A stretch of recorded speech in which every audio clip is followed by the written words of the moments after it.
and it basically comprises a project administration. So it is on chapter 7 of the Green Book and chapter 6 of the study notes. The study notes is a very short 2-pager, which is basically just a basic outline of cost reporting and cover letters, etc. So the main thing that we're going to focus on in this last section is project administration. So we've done everything up to stage 4 at this stage, and we're going to cover stages 5 and 6 where we actually get onto site, where we're going to do a estimate or look at, after the contractor has been appointed, the administration surrounding that, and also then we're going to do a payment certificate also. So we're going to run through that. Okay, so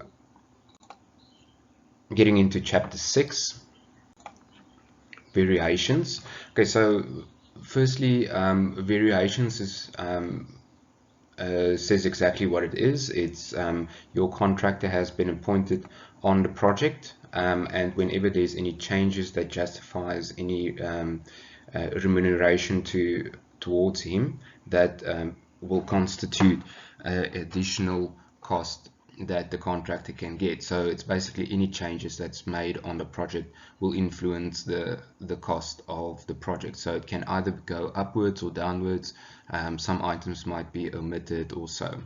So we've got alterations or changes are known as variations and result in an addition of new items of work or the omission of work originally measured by the QS and priced by the contractor. Okay, so very straightforward. Only the principal agent has the authority to do, order to amend or do issue variation orders on a project. That's contractually. And instruction will be issued to the contractor, who cannot refuse to carry out the varied work or the changed work. Remedies would be an adjustment of the contract price and the appropriate circumstances, an extension of time. Okay, then before the formal instructions is issued to the contractor, the QS may be requested to advise the principal agent. So the principal agent usually works through the QS or through the engineers or whoever constitutes a or instructed that a change should be made. For instance, structural engineer might say, okay, but the soil isn't conducive for only a non-reinforced strip footing, so let's place some reinforcement in it, and that would result in a variation to take place. Okay, so it is advisable for the QS to keep an up-to-date record of all variation orders. Many disputes is caused by this. Usually a instruction is issued on site, and then it's not costed properly or timeously, and usually after the project then the contractor comes back and says, look, but I wanted to or I did this, but I'm entitled for this cost, and then it hasn't been calculated, or it is justified and everyone agrees that the contractor should be paid for it, but then it pushes the project over the budget. And that's basically the two risks with variation orders. Okay, this record is referred to as a variation account, and it enables the QS to advise the principal agent on the financial position. So it's basically just using the bill of quantities, measuring all additions and omissions timelessly to get to amount to say whether yes, this change will not incur too much cost on the project, so or additional cost on the project. The details of variations may be recorded on formal instruction forms, in minutes of the site meetings, on revised drawings, in notes made by the clerk of works, or in correspondence related to the project. So it's usually in writing. Verbal instructions or variations is not seen as a accountable or a contractual instructions. So all variation orders has to be on paper. Additional work may be required, so the measurement of quantities and negotiation of rates for new items. So usually if it's an addition of items that has been included in the bill of quantities already, but the quantities wasn't measured in to the right total, that amount is then usually, or those items are easily adjusted because you've got a rate that you can just calculate to the remeasured quantity. Whereas if you've got a new item, for instance, changing the door frames from a steel door frame to a wooden door frame, that will constitute new rates from the contractor to be provided, and that's usually negotiation between the QS and the contractor.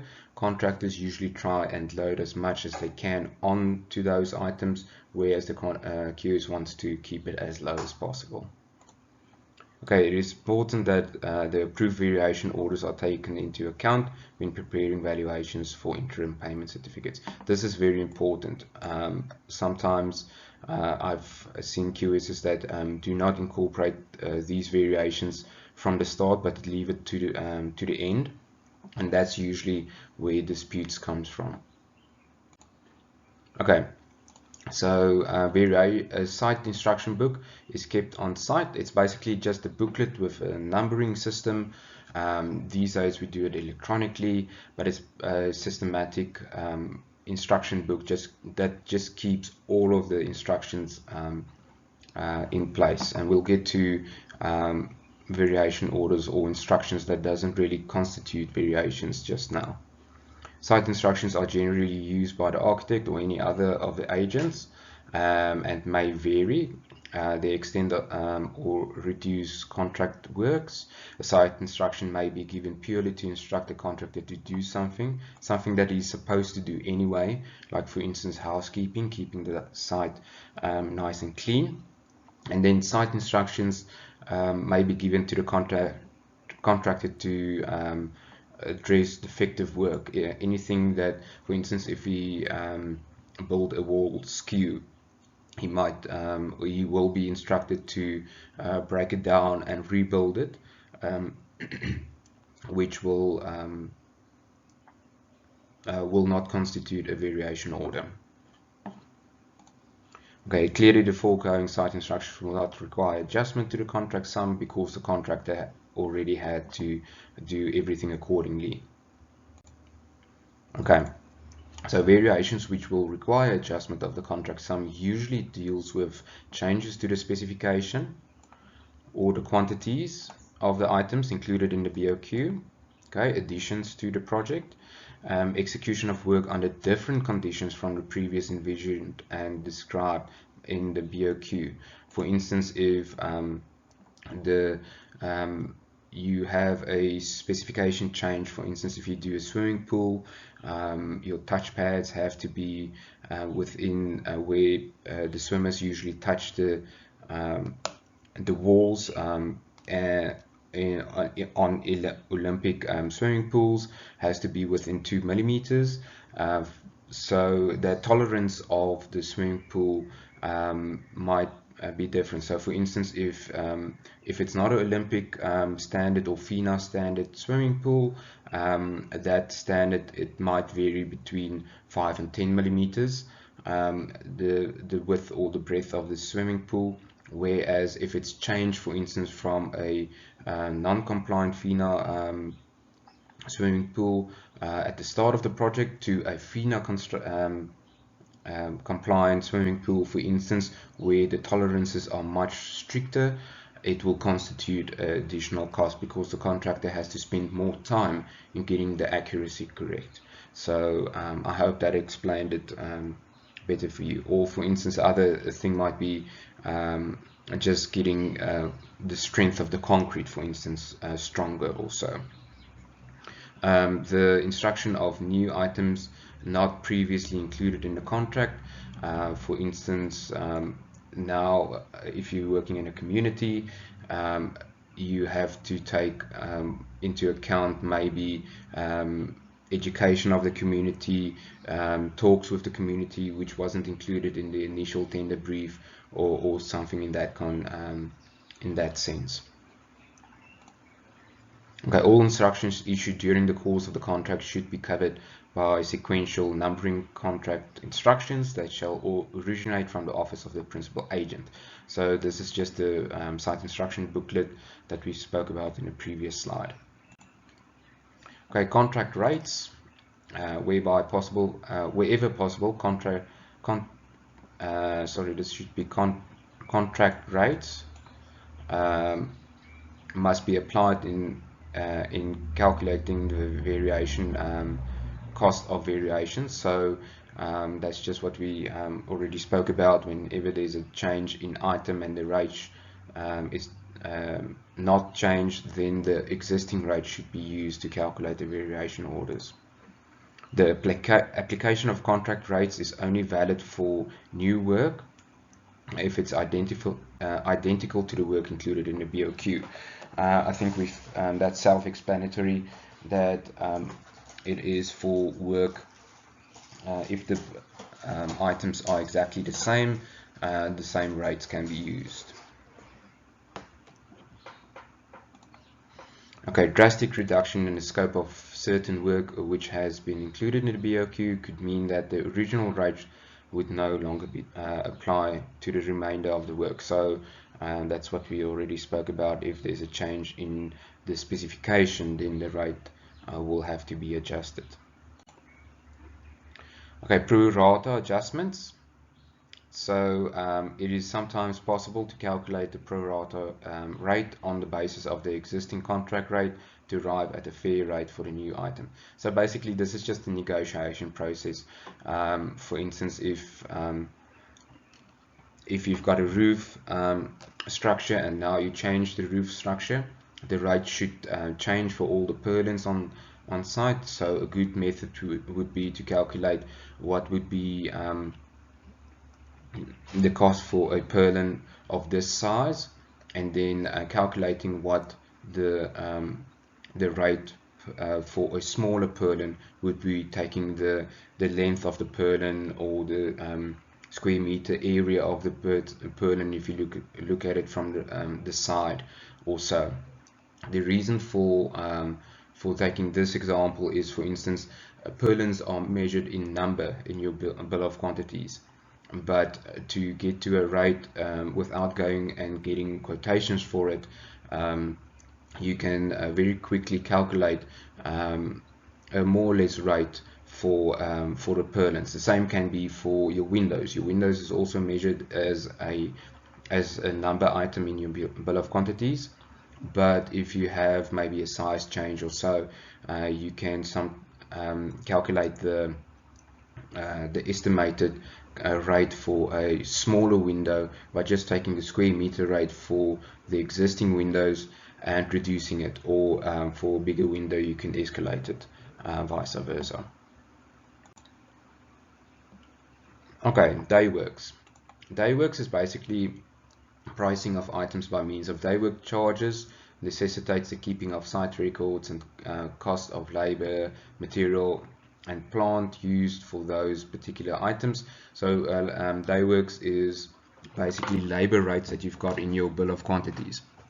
So, the civil engineers like to use that, and that is usually where you have a tariff for instance, a bricklayer, or a tariff for a certain type of artisan, or just a general labor on site, and now you have an addition to the project, and now you can refer back to that labor rates and say, okay, this item will take me 2 days longer. It will include this artisan and this laborer to do this work. It will take him 2 days. This is the rate per hour, and then you can calculate what the total cost for that item would be. What they say here is you need to keep record of it. So obviously you need to keep track of what the actual hours worked on those items. So usually the clerk of works, someone together with the contractor's site agent, keep record of how much time was spent on that item. Day work items are valued at basic prices for labor and material and increased by a percentage to cover the overheads and the profit. Yeah, so usually those rates are given that we spoke about here, and then the contractor usually has a separate item where he adds his profit and overheads to it, usually a percentage on that. It is only used as a last resort when no other options or valuation is possible. Okay, so you can see it's just a lot of admin, and it's usually difficult to keep track of. If you've got a good site presence, like the civil engineers usually have, or on engineering projects, it's much easier to implement because you've got someone from your side also looking at the implementation of that item. Evaluation of work based on the day works charges would arise where the work concerned bears no comparison to the work originally included in the contract. So in short is, if you do not have rates or other items measured for those items, then it would be best to use, and then only day works will kick in. If you have rates that you can use, it's easier and better to use bill rates for items completed. So it's best to have a completed item measured than reverting back to day works where you have to measure time and output and so on. Okay, fair valuation. Quantum merit. So it is sometimes happens that variations are required, which not only bears no direct relationships to contract rates, and which also cannot be valued on day work basis. Okay, so this occurs, e.g., for instance, when the execution of work has been affected by the client being unable to provide certain working or storage areas for use by a contractor. For instance, if certain circumstances on site, now the contractor has to incur additional cost to secure the site. It was said in the tender briefing that the site would be secured, and now the contractor arrives on site and sees that there is no security on site. Now he has to get a security guard, he has to fence off the site, etc. And obviously these items and these rates are calculated to the discretion of the QS and the principal agent and the contractor, evaluating previous projects and comparing it to each other, comparing or maybe phoning a security company and asking what would a person like this maybe cost to be on site, etc., etc. The only solution when this occurs is the QS must demonstrate resourcefulness.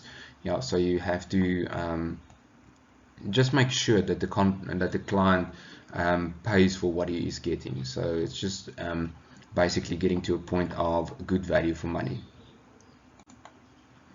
Okay, so then we get to prime cost items. So prime cost items is items that's included in the BOQ, which at tender stage there hasn't been a design yet. So the adjustment of the prime cost items necessitates the omission of the prime cost allowance. So basically it is usually what we do, and I've spoken about this already, prime cost items is, for instance, where you have for supply of attic stock for tiling, for additional tiling to be installed on site. So you will have your prime cost item, and then you will have a markup underneath that item as a percentage on top of that item. So just going through the notes before I explain it further is the addition of new costs which must be substantiated by invoices and quotations. So you get quotations for the actual item, and then the contractor just adds that percentage that he already indicated in his bill of quantities to that item. When adjusting the prime cost amount, it is necessary to ensure that the item actually chosen relates to the description given. So usually what we do is we get free quotations, because usually it's a design and install. For instance, your HVAC or your air conditioning, usually when it goes out on tender, when it's a smaller project and there's no mechanical engineer appointed, then what you would do is you would put a PC amount in the bill of quantities, and then when you get onto site or the contractor is appointed, he has to supply you with free quotations, and then you have to evaluate the cost and the design of that installation. Okay, and then the contractor has his markup that he puts onto the actual amount that goes to the supplier. Okay, then provisional sums, which is very similar to that, is adjustment of provisional sums involves omission of the summary allowed in the BOQ. So basically, this was in the previous slide as well. All that it says is the amount is allowed for in the BOQ, and then it is omitted from the BOQ, and then the actual cost is then added. So it's just a system that's in place. So basically, what you want to do is you want to try and keep within the budget of that item.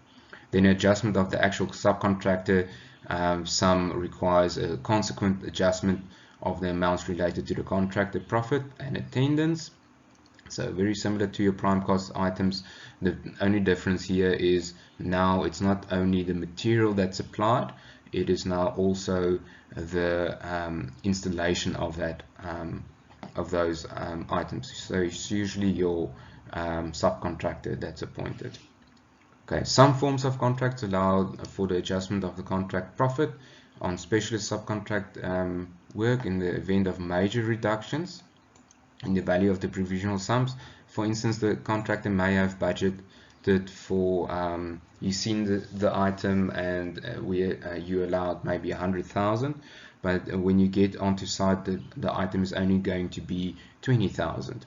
But the contractor already budgeted for this in his contract and his cash flow, so he's compensated usually on a type of adjustment of his percentage, that markup that he gets on that item. So it's just the administration type of arrangement. Then the adjustment of the contractor's profit is generally a straightforward percentage calculation. So yeah, so it's a percentage that he has put in his tender document that's just applied to the actual cost of that item. Then contract price adjustment provision.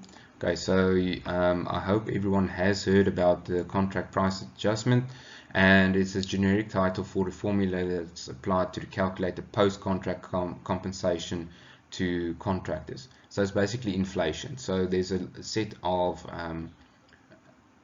adjustment percentages, the inflation rates, for instance, for steel work, for earthworks, and for carpentry, wood, and those items fluctuate continuously. So the Bureau of Economic Research, Stellenbosch, publishes indexes that's usually used for your CPAP, and all that it says, it's just an adjustment of the rates according to inflation. So CPAP usually applies on contracts that runs over more than 12 months, arising from the price fluctuations on an average basis, and applies to both main and subcontractors.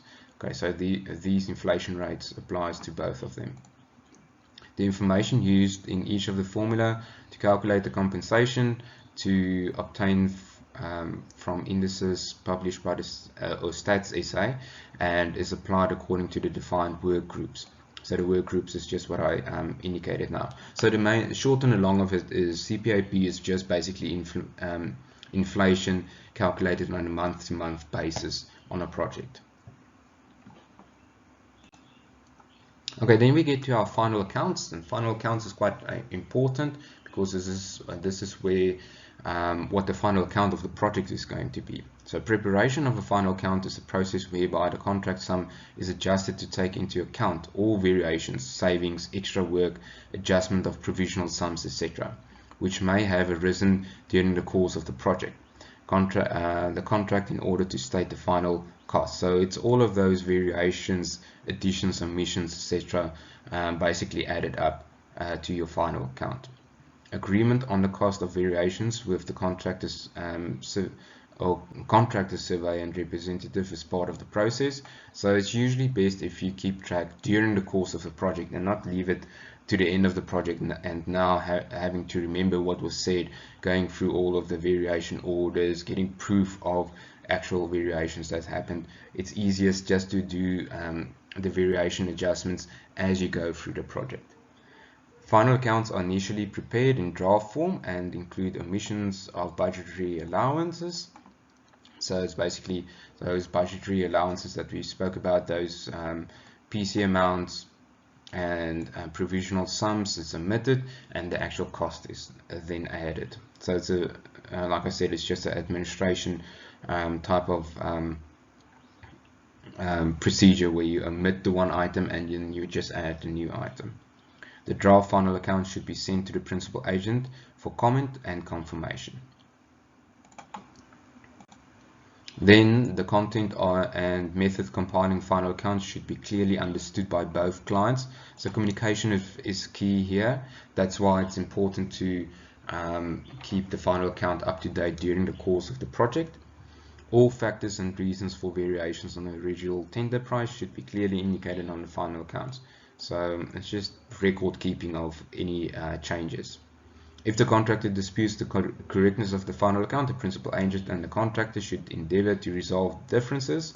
This is usually done by the QS and the contractor before it actually goes to the principal agent, just to save time, because it is quite a cumbersome job of going back and forth between certain items first. So it's best to sort it out first and then go to the principal agent.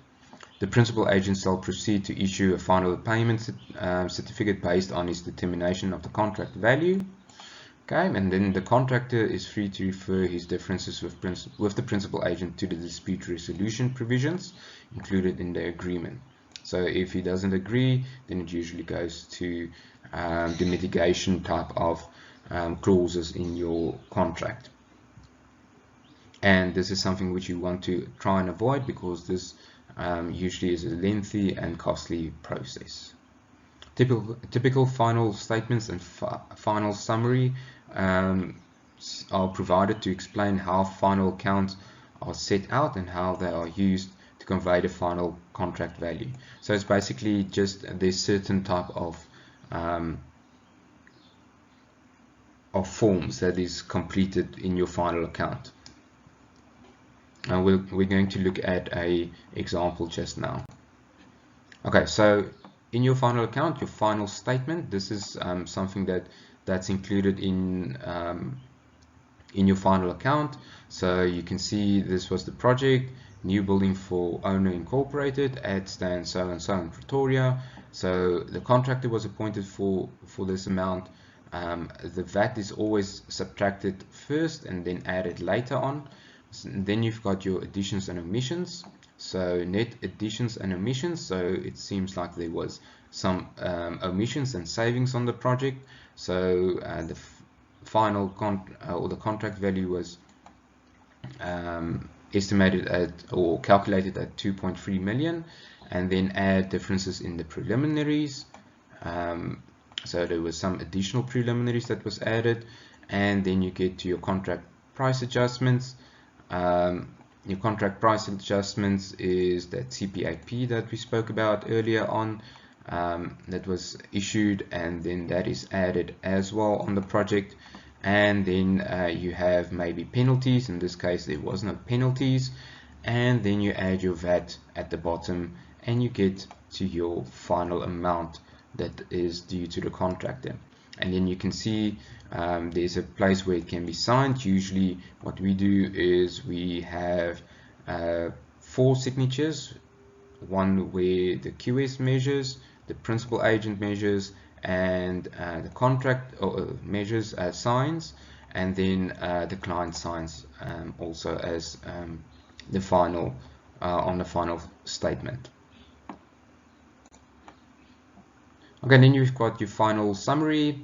this is just a summary of your net omissions and additions. So what you can see is usually all of the items, you've got some variation orders. So this variation order number 1 constituted the omission of a certain item and the addition of another item, and then VO2 again the same. Here you can see there was a bit of a saving, remeasurement of foundation. So originally there was allowed for 85,000. In the end it amounted to 90,000. Then you've got the remeasurement of the plumbing and drainage. 320,000 was allowed, and the actual amount measured was 322. Okay, and then this is then added up, and the difference is shown here, and then you get the actual omission that was carried forward to the final summary that we just showed in the previous slide. Okay, so it's very straightforward, just your summary of additions and omissions. Just note all of these items are VAT exclusive. That's why VAT is subtracted and then added later on. Okay, so that was everything on chapter 6 of your green book. And then finally we're going to look at the last 2 slides for chapter 6. So chapter 6 is your reporting on financials. So your cost presentation is just as important as gathering it, and this is very important. You might have very accurate costs in your all of your estimations and your work that you've been doing, but if you cannot present it very well, then it will not convey the message correct. And this is the one thing that has to be conveyed, for instance, in your task that has to be submitted, is it should be understandable how the summary, usually executives looks at the bottom line. They are interested in certain particulars of certain items, the rates, etc., but they usually look at the bottom line and they want to see it as quickly as possible. Hence the summary sheets that's usually included in all your reporting. If presented ill-considered, it will lead to confusion, and usually when that confusion occurs, questions arise, and people then it's queried and it has to go back to you and you have to explain, so it just wastes time. So if you can display your information very well, then it's just a much smoother way of operating. Okay, it should reflect a simplistic summary of all your costs of the data, which can be interpreted by both the sophisticated and unsophisticated user. The presentation of the information is not lost in the mass. It can serve as input at any successive stage. So all of your cost reporting in all of the stages that we've been looking at should be able to plug into the next stage. Remember the closed systems that we spoke about in Unit 2. The extent of the reporting depends on the stage of the project. Okay. And then the cost report is cost reports consist of a covering letter, a brief summary of the cost estimate together with all the qualifications, an explanation on the, of the cost plan referring back to all previous cost information, a short summary of the cost together with any recommendations, all detailed cost analysis and explanations, a brief specification of the building on which the estimate is based. So basically you might have all of the costs, but then it doesn't help if whoever reads the information doesn't know what it is referring to.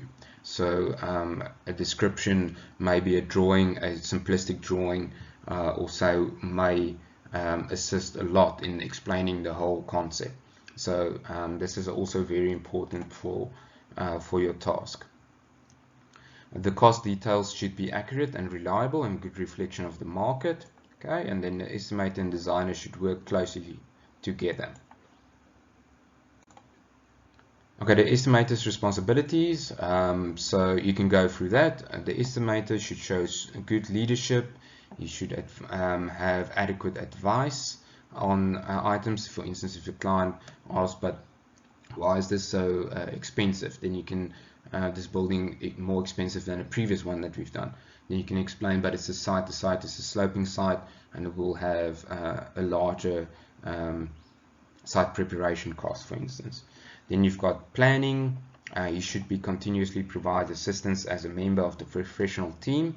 So you should be at the meetings, the planning meetings, to understand what everyone is looking at. For instance, if it might be said in a meeting that where a design meeting that access control to the building should be included in the price, or it might be said that it should be excluded from the construction cost, and then the client would pay for it himself.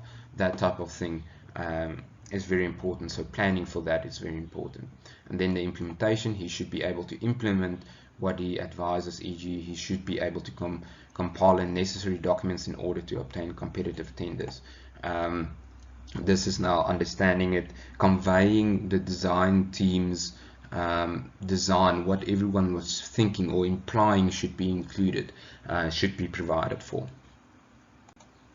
Then coordination, he has the important coordination function during all of the phases, getting all of the information. If he's lacking information and he sees that the engineers hasn't provided adequate or the architect hasn't provided adequate information to the engineers, he can coordinate that so that he can actually do his measurement and include it in his bill. So he has a very big coordination function. Control, his most important function is cost control, to keep the cost within the limits. If he sees that certain items is taking the cost way over the original budget, he should speak to the team and indicate this. Can't we, for instance, change this or reduce this size or this wall, or take it maybe to this side? So that is the control function that he is responsible for. And then he has responsibility. He's a full member of the professional team and should thus be able to take responsibility for decisions and advice given to him. Okay, thanks everyone. That's the theory section of Unit 5. So in the next few lectures, we'll look at payment certificates. That is the only calculation items that we will have in Unit 5. All of the best to everyone.